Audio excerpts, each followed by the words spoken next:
할렐루야. 오늘은 2020년 4월 9일입니다. 성경 용어 강해 두 번째 시간입니다.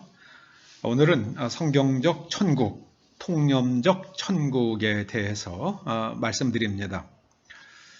성경에는 천국이란 말과 하나님의 나라 혹은 하나님 나라라는 말이 병행적으로 사용되고 있습니다.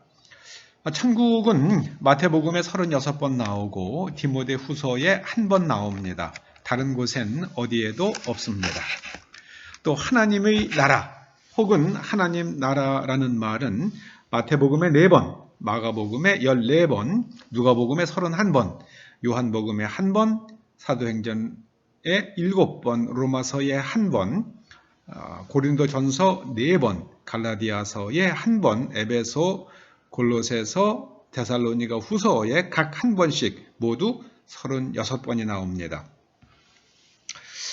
마태복음과 또 마가복음, 누가복음을 비교하면 마가복음과 누가복음에서 하나님의 나라로 표현된 자리에 마태복음은 천국을 사용하는 것을 알 수 있습니다.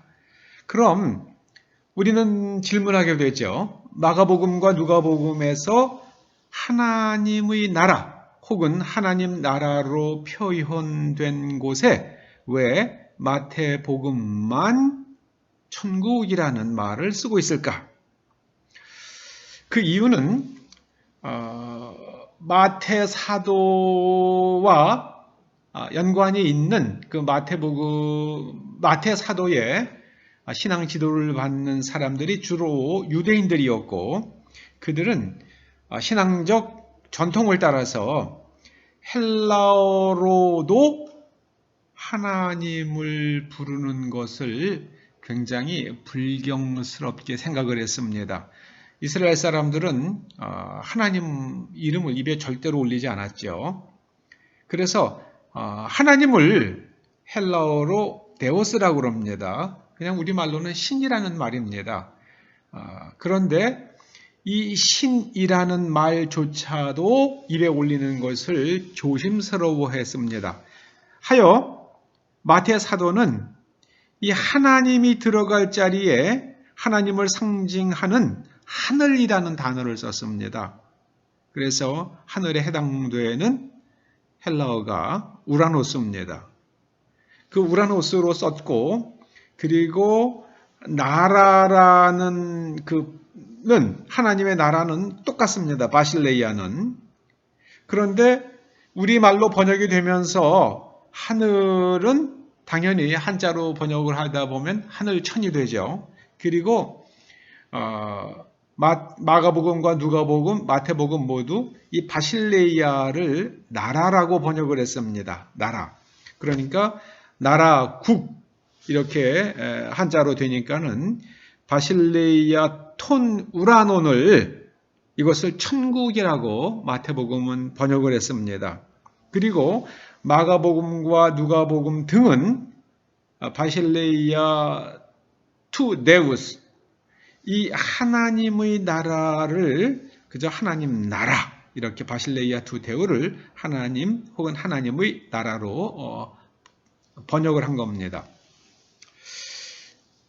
그러므로 우리가 분명히 알아야 할 것은 마태복음에 나오는 천국은 우리가 통념적으로 천국하면 믿은 자 혹은 구원받은 사람이 죽었을 때에 그 영혼이 가는 불멸의 공간을 가리키죠.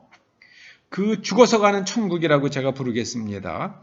마태복음에 나오는 천국이라는 말은 적어도 우리가 통념적으로 받아들이는 우리의 영혼이 죽은 다음에 가는 그 영원한 공간, 그곳을 가리키지는 않습니다. 이 점을 분명히 성경 속의 천국 혹은 하나님의 나라는 하나님이 통치하시는 영적 공간을 뜻합니다. 우리가 예전에는 그런 공간이 없었다가 이제는 컴퓨터를 이용을 해서 서로 만나는 공간들이 생기죠. 그걸 사이버 스페이스라고 부르지 않습니까? 또 거기서 물건을 사고 팔기도 합니다. 그걸 사이버 마켓이라고 부릅니다. 거기에 실제로 가게는 없습니다. 그러나 거기에 물건 사진을 올려놓고 그 물건을 사고 팝니다. 이 사이버 마켓에도 점포가 있고 또 주인이 있고 손님이 있습니다. 이 성경 속의 천국은 이 사이버 마켓을 가지고 비유할 수 있겠습니다.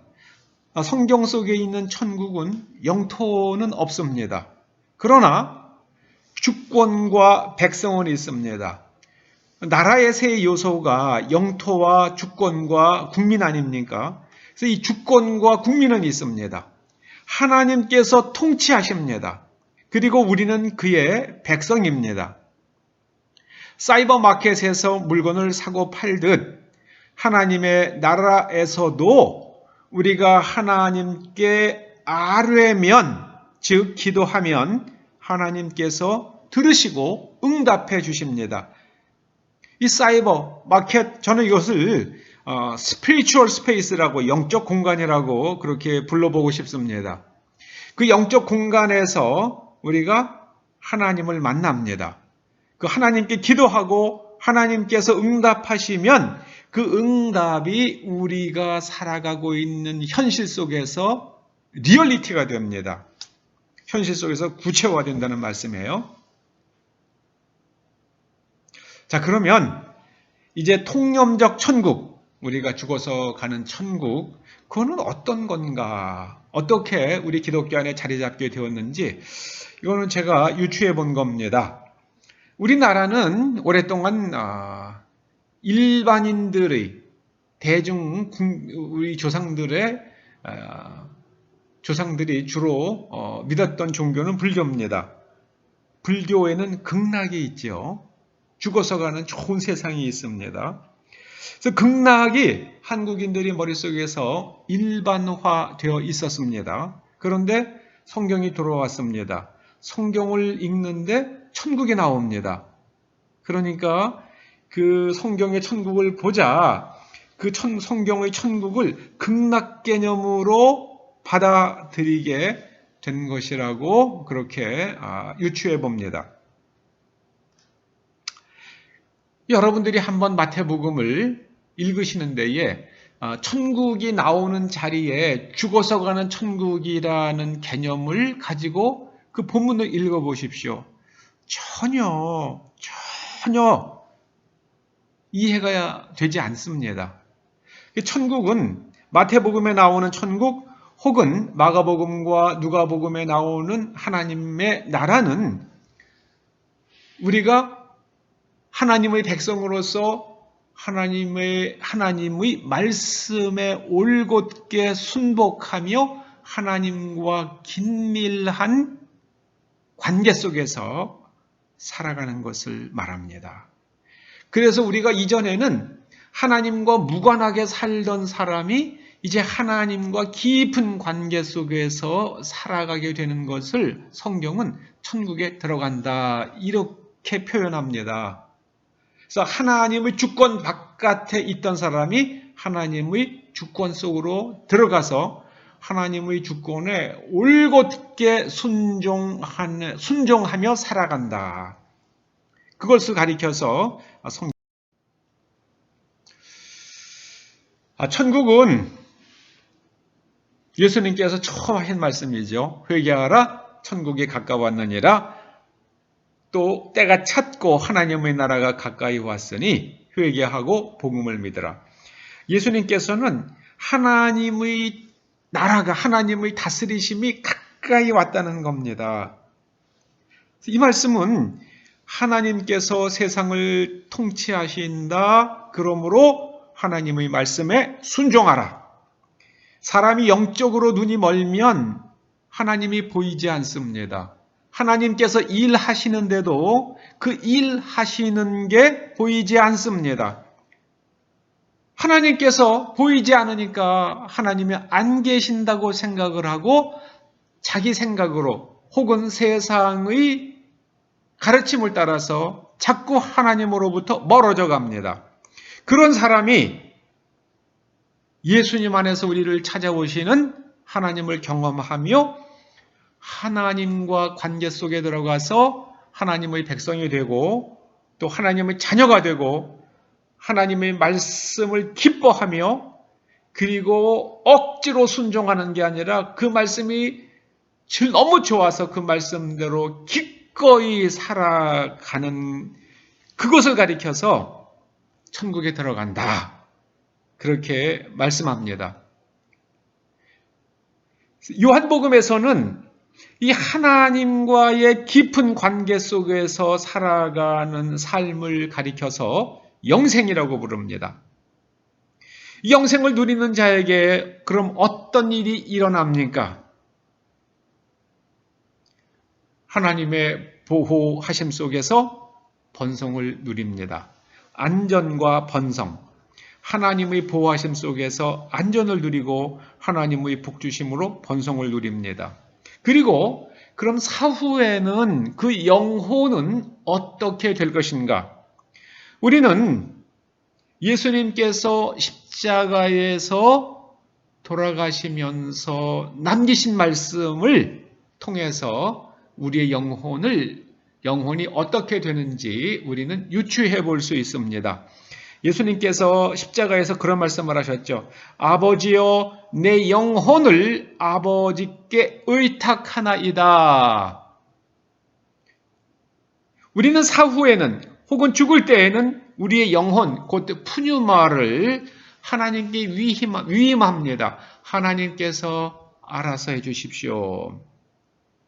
하나님께서 알아서 해주십시오. 하나님께서 그 사후에 우리가 증명할 수 없고 또 가본 적이 있는 사람도 없지만 정말 우리 통념적으로 우리 머릿속에 자리 잡고 있는 그 영혼이 그 하나님과 함께 예배를 드리면서 하는 그런 공간으로 우리를 데려가시면 또 따라가면 되는 거고요.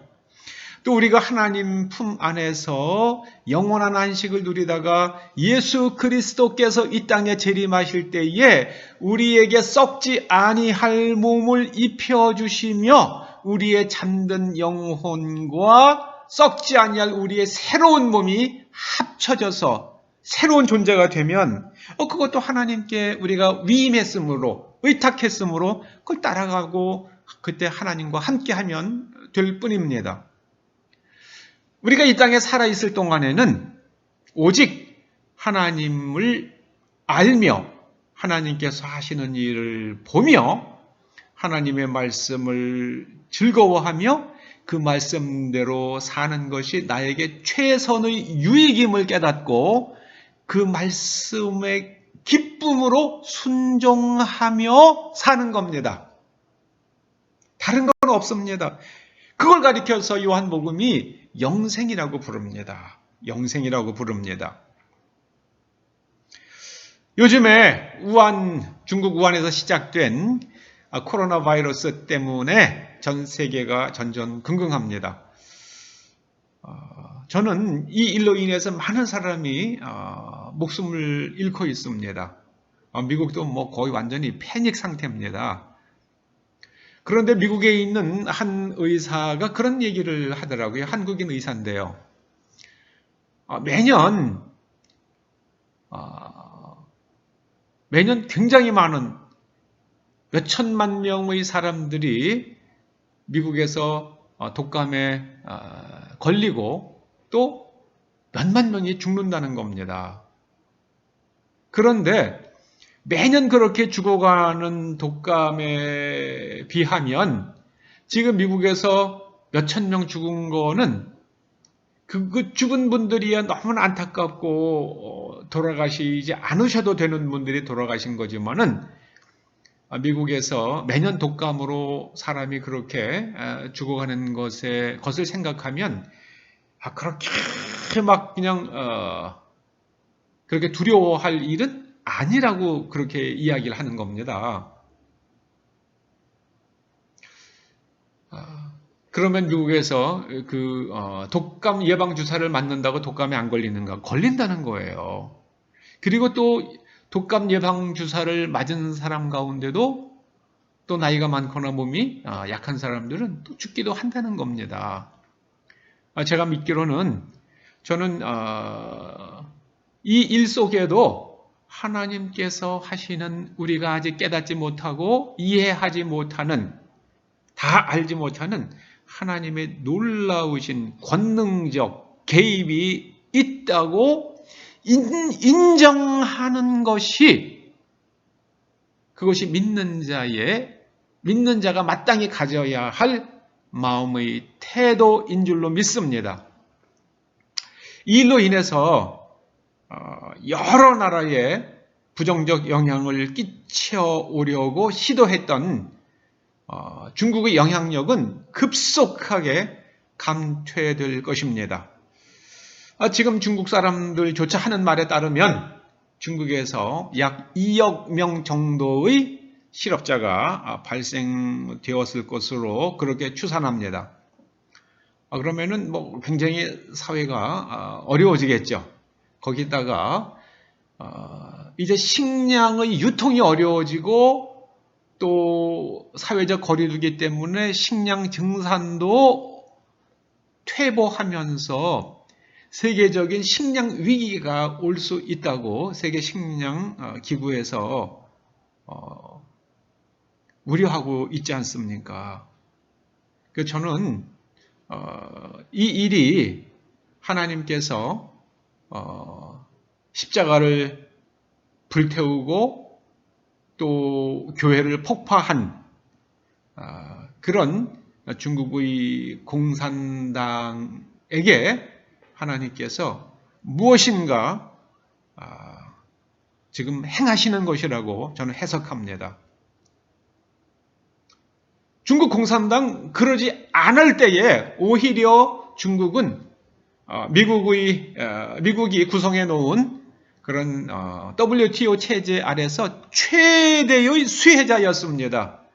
그런데 그들이 그렇게 경제적으로 번성을 누리게 되자 하나님을 대적했습니다. 저는 거기에 대해서 하나님께서 지금 반응하시는 거 아닌가 이런 생각을 합니다.